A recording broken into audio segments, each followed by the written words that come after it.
Se você tem um Deus ou deuses, antes de você falar desse Deus ou deuses, é preciso que você organize algumas das suas ideias a respeito desta sua crença. Eu espero muito que você preste bastante atenção na reflexão de hoje e que este vídeo possa ser um passaporte poderosíssimo para você viajar para o mundo do ceticismo. E eu aposto todas as minhas fichas que logo quando você terminar de ver esse vídeo, você estará repensando profundamente tudo quanto você aprendeu sobre Deus, deuses, crenças, doutrinas, igrejas, fé e ceticismo. Mas tudo isso após a nossa abertura. Você sabia que Jesus é só uma personagem fictícia? Isso é tudo mentira. Eles não existiram. Tudo é alegórico. Tem mulheres sendo apedrejadas e enforcadas. Isso a gente não usa um neurônio para pensar. Se você vê alguém ressuscitando morto, foram dizimados de forma covarde e extremamente brutal. Além da Fé com Jason Ferrer. Olá pessoal, seja muitíssimamente bem-vindo. Eu sou o Jason Ferrer e você está no canal Além da Fé. Saiba que é uma honra e um privilégio muito grande receber você que está aí na região do Norte, Nordeste, Sul, Sudeste e Centro-Oeste do nosso Brasil. E para você que está fora do Brasil, por gentileza, receba o meu cordial e fortíssimo abraço. Bom, no tema de hoje falaremos sobre um assunto importantíssimo, muito importante. Agora veja o nosso tema: ateísmo para corajosos. Agora veja o nosso subtema: reflexões sobre a existência dos deuses. Então, se você gostar desse conteúdo, eu vou pedir a você, sim, vou te pedir, inscreva-se, curta, comente, compartilhe, seja membro deste canal. E se possível for, ative o sininho das notificações, pessoal. Isso me ajuda bastante, ajuda inclusive no empenho do canal para que ele possa crescer. E eu vou te pedir encarecidamente, por gentileza, me ajuda nesta causa. Não é fácil a gente carregar essa responsabilidade, por isso eu preciso de você que está aí do outro lado.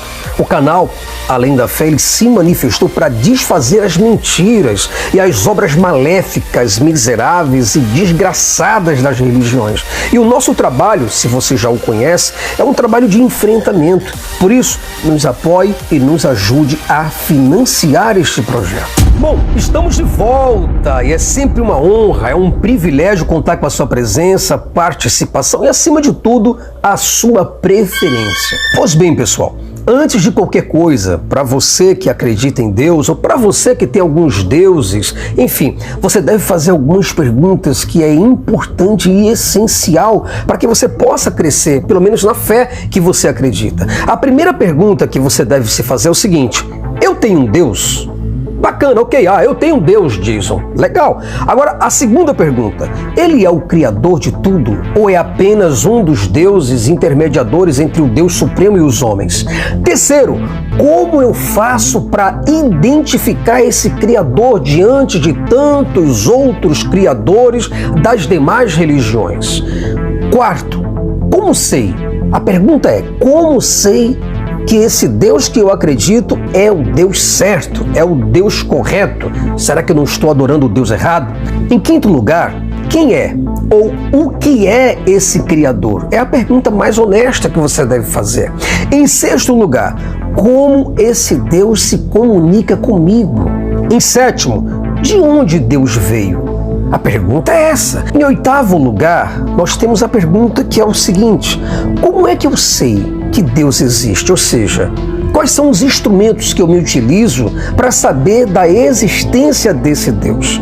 Em nono lugar, será que esses instrumentos são plenamente, totalmente confiáveis? Em décimo lugar, a pergunta é simples: eu consigo falar com esse Deus? Em 11º lugar, a pergunta é o seguinte: como posso saber se estou falando realmente com Deus e saber que Ele está realmente me ouvindo e me respondendo? 12º lugar, a 12ª pergunta: se Deus existe, o que Ele é? Ou o que Ele requer de mim?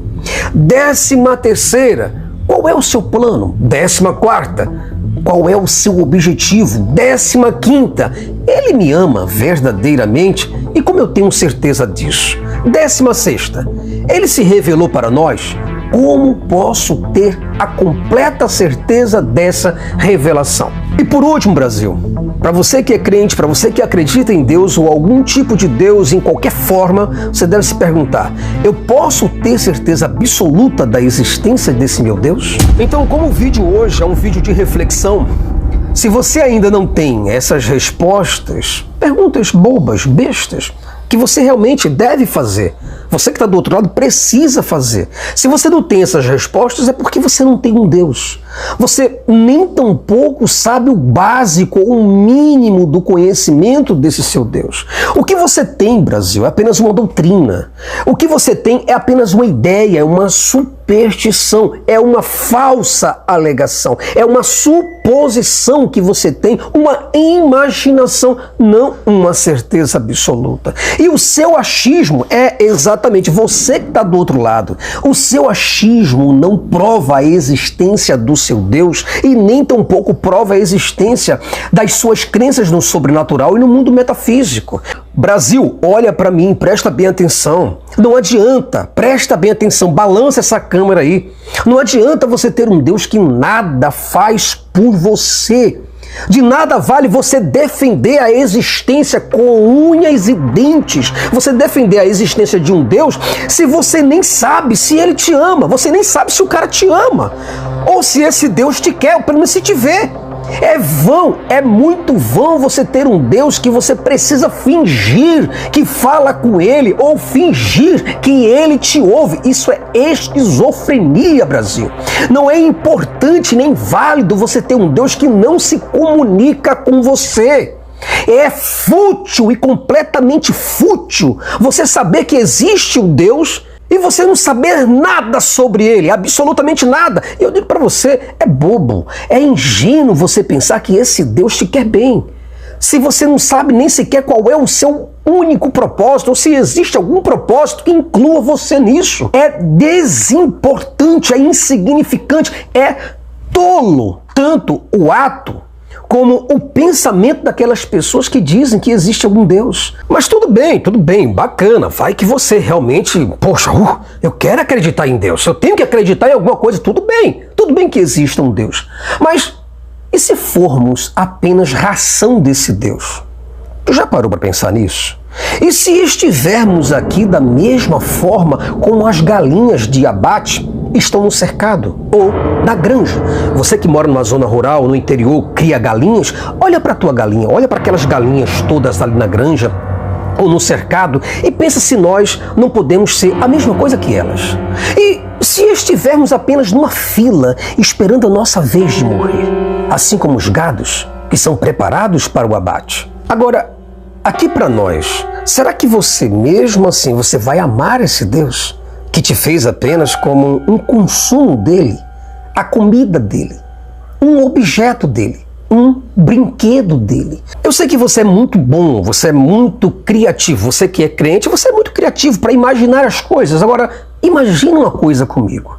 Imagina que algum filho de algum deus ou algum idiota entre os deuses, vamos dizer, um adolescente bobo que vive na família dos deuses, ele simplesmente resolveu nos criar em seu laboratório, apenas para curtir com a nossa cara, para sermos apenas um passatempo para ele. Seja sincero, você já parou para pensar nisso? Então, Brasil, diante de tantas hipóteses, por que eu devo amar? Jason, eu devo amar a Deus. Por que você deve amar? Se ajoelhar, pedir, louvar, exaltar, reverenciar ou se humilhar diante daquilo que você desconhece profundamente, plenamente, completamente, totalmente, você não conhece nada. E você está se humilhando, está rezando para um Deus que você não conhece. Se você tem um Deus que é independente, Jason, eu tenho um Deus que é independente, é inteligente. Bacana, 10 para você aí, legal. Jason, eu tenho um Deus que ele é móvel, ele é versátil, ele é dinâmico, ele é pessoal. Então, porque ele depende tanto da sua ajuda para para simplesmente ter a sua existência provada, Brasil? Por que ele mesmo não se mostra? Por que ele não se defende? Por que ele não aparece? Por que não interage, não se revela, não se comunica, não se relaciona, não dá um sinal claro e indiscutível da sua existência? Me responde aí, por gentileza, você que é cristão?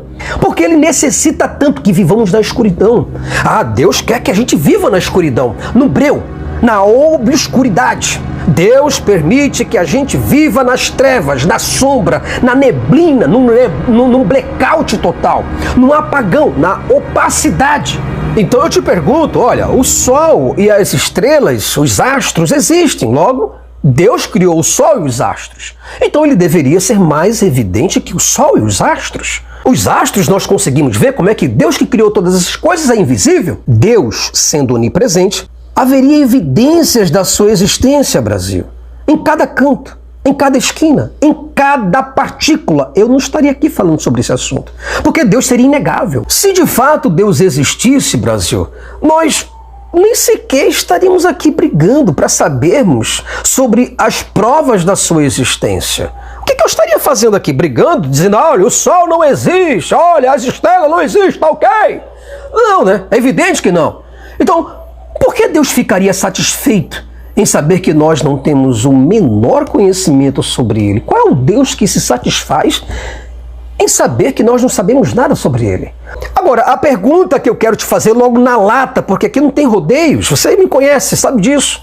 Então, eu pergunto para você, Brasil, por que Deus se sentiria tão bem, tão feliz e tão realizado com a nossa tristeza, com a nossa melancolia? Por que Deus se sentiria tão feliz vendo nós tão magoados, com pesar, com desapontamento, com sofrimento, com dor, com lágrimas, por simplesmente nos acharmos abandonados por Ele? Faz o seguinte, olha, aproxima aqui os teus ouvidos e presta bem atenção. Deus não poderia acabar com a nossa ignorância, ou com o nosso desconhecimento, com o nosso obscurantismo, com a nossa cegueira referente a Ele ou a ela? Seja franco, cristão, seja franco. Olha, a franqueza e a honestidade intelectual são as melhores coisas que o ser humano já desenvolveu.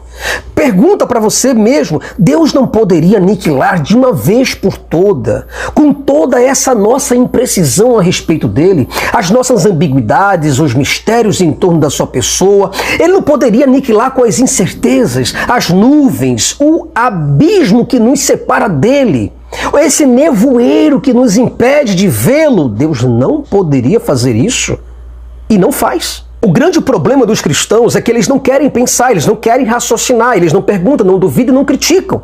Eles acham isso uma sabedoria. É bom se submeter a tudo aquilo que nós desconhecemos plenamente. Mas a pergunta que eu quero te fazer é o seguinte: por que um Deus que tanto nos ama, um Deus que quer tanto o nosso bem e que resolveu inclusive morrer, Ele mesmo, morrer para nos salvar, por que um Deus desse ainda nos permite a morte física, Brasil? Por que nos permite o falecimento dos nossos órgãos? Por que nos permite o falecimento do nosso intelecto? E permite que todos, indistintamente, desça para a sepultura, sendo Ele vida, sendo Ele paz, sendo Ele felicidade? Se você, por exemplo, ou por acaso, tem um Deus que é o dono da vida, como você pode viver no reino da morte? Se você tem um Deus que é o dono do ouro, da prata e de todas as riquezas materiais, mentais e intelectuais, como é, Brasil, que você pode sofrer de deficiência mental? Deficiência intelectual ou cognitiva ou física? Agora a pergunta vai para você que está aí no hospital. A pergunta vai para você que está enfermo, doente. Se você, Brasil, se você que está do outro lado cristão, se você tem um Deus que é o médico dos médicos, você abre a sua boca cheia de dentes para falar que você tem um Deus que é médico dos médicos. Mas não seria uma contradição você depender, você depender 100% da medicina, da tecnologia humana e das máquinas criadas e das produções científicas humanas, tendo um Deus que pode fazer todas as coisas? Cara, putz, É brincadeira. Cara, se você tem um Deus que é por você, se Deus é por nós, quem será contra nós? Então, se você tem um Deus que é por você, por que você não faz uso dele? Por que você não faz prova com ele? Por que você não pede a ajuda dele? Por que você vive mendigando, suplicando com insistência? Por que você vive rogando, solicitando, pedindo e esmolando de forma humilhante a ajuda dos humanos e dependendo 100% da única e exclusiva ajuda dos seres humanos? Não é você que tem um Deus? Somente uma pessoa que não tem a menor consciência, o menor sentimento ou pensamento, realmente não vai questionar essas coisas, não vai questionar esse livro. Mas pergunta, cara, de que forma podemos dizer que nós temos um Deus justo e perfeito? Se existe impunidade, se existe injustiça e abandono no Brasil. Bom, chegamos à conclusão deste vídeo. Eu espero muito que você pelo menos tenha refletido sobre algumas dessas perguntas e possa colocar essas perguntas no teu coração. Mas ter fé, Brasil, é viver pela fé. É contar com a fé. É mover-se pela fé. Fé não é apenas acreditar, mas é o ato de se entregar, significa depender, subordinar-se, sujeitar-se, submeter-se, vincular-se, ligar-se, pertencer àquilo que você acredita. Se você acredita em Deus, mas corre para o hospital, isso não é crença, meu amor, isso é desconfiança. Desconfiança. Se você, repito, se você tem fé em Deus, mas corre para o hospital, isso não é crença, mas desconfiança. É uma prova legítima de que você está negando a sua fé. Se você acredita no Espírito Santo, Jason, eu acredito no Espírito Santo, mas você corre para a justiça da terra e depende da perícia da polícia para se livrar do mal, ou para encontrar aquele teu familiar sequestrado ou desaparecido, você está renegando, cagando, cuspindo nesta bosta dessa confiança que você tem em Deus. Você demonstra que não confia nele. Se você acredita em Jesus, diz: eu acredito piamente em Jesus Cristo. Bacana, ótimo. Teste pra você, meu amor. Mas se você se utiliza de óculos, se você se utiliza de muletas, cadeiras de rodas, máquinas de hemodiálise, etc., isso demonstra claramente, evidentemente, que a tua fé na soberania e nos planos desse Deus não funciona. Você não confia na soberania de Deus, meu amor. Porque se você confiasse na soberania de Deus, você não iria para o hospital. Ora, se Deus colocou em mim, diz, uma doença, eu vou aguentar. Eu vou aguentar, fazer como Jó. Jó não correu para medicina alguma. Jó esperou, o meu Redentor vive. Ele não correu para a hemodiálise. Mas ele não correu para os médicos. Jó acreditava na soberania de Deus. Então, faz um desafio para você, cara. Se você realmente acredita em Deus, fica em casa. Vamos ver se você faz esse teste? Faz um cacete. Sabe por que não faz? Porque tu é ateu. Enfim, Brasil, 99% das pessoas não acreditam em Deus. 1% mente dizendo que acredita. É só você olhar a fila dos hospitais. Tem pessoas lá dando graças a Deus depois quando passa por uma cirurgia. Aí não vale, não é verdade? Bom, pessoal, muitíssimamente obrigado pela sua participação, pela sua presença, pela sua preferência. Muito obrigado a você que se inscreveu, a você que curte, comenta, a você que está sempre participando dos nossos vídeos. Eu percebo que muitas pessoas estão me vendo, mas não estão se inscrevendo no canal. Me ajuda aí, pessoal. Dá uma força para que a gente possa permanecer firmes e fortes, tá? E para você que deseja me ajudar, Jason, eu quero te ajudar, cara. Como é que eu faço? Cara, me ajuda com um livro. Jason, posso te mandar um livro mesmo? Pode, me manda um livro, cara, me ajuda aí. Jason, mas eu consigo te ajudar com algum valor? Pode me ajudar com algum valor, porque isso ajuda a pagar uma conta, fazer alguma coisa, manutenção, comprar uma coisa diferente, enfim. Mas você me dá uma força, você me ajuda e a gente segue em frente, tá certo? O Pix tá aí e você me dá uma força se você puder e quiser. Tchau, tchau e até o próximo vídeo, pessoal.